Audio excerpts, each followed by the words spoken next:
Prego, Presidente Mazzolini. Innanzitutto ti ringrazio perché anni di battaglia e anni di sogni, come dice Franz. Io mi scuso che andrò via un po' prima perché ho altri appuntamenti, anche perché il ruolo che rappresento comunque mi porta a essere presente in più parti della regione,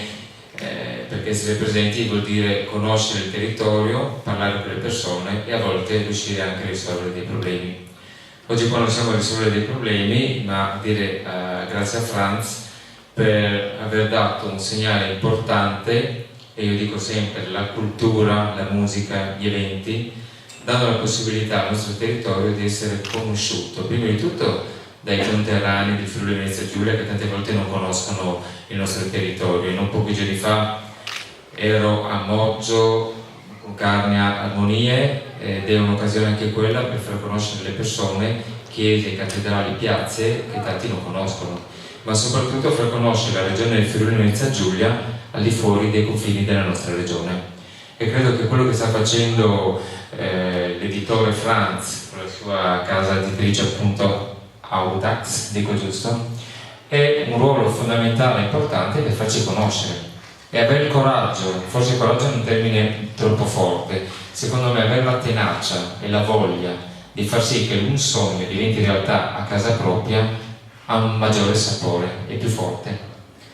Quindi avere il coraggio, ripeto, di fare una casa editrice, 10 anni di edizioni, comunque mi sembra una quarantina di edizioni che hai portato avanti con successo, con plausi avuti da più persone, anche da un premio Nobel o comunque da altri editori. Oggi mi sembra che sia anche su giornali nazionali che riporta appunto dei passaggi importanti dell'incontro di oggi qui a Moggio, dimostra il fatto che queste iniziative aiutano la regione ed è per questo motivo che la giunta regionale ha voluto dare il patrocinio a questa iniziativa, perché la ritiene importante, perché tramite quei fogli possiamo fare veramente conoscere le nostre persone, i nostri editori in questo caso, e da parte della regione c'è la piena volontà a sostenere tali iniziative, ma non solo dal punto di vista economico ma anche quello morale. Il fatto che oggi mi sembra che ci siano autorità importanti come il nuovo sindaco di Udine e quindi un altro comune, lasciamo stare chiaramente il sindaco di Moggio, vuol dire che credono in te, in quello che stai facendo,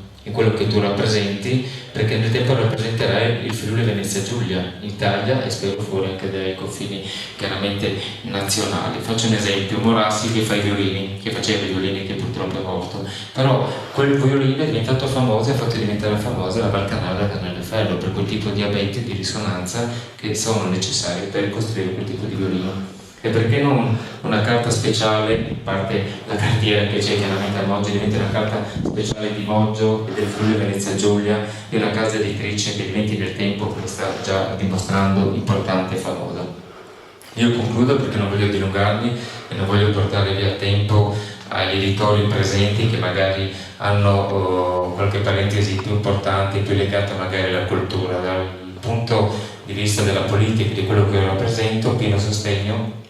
a Franz e a continuare su questa direzione. Rappresento allo stesso tempo anche un imprenditore di questo territorio. Chi ha un sogno deve combattere per portarlo a compimento e farlo diventare realtà, e questo oggi mi sembra che sia già una bella realtà. Grazie Franz.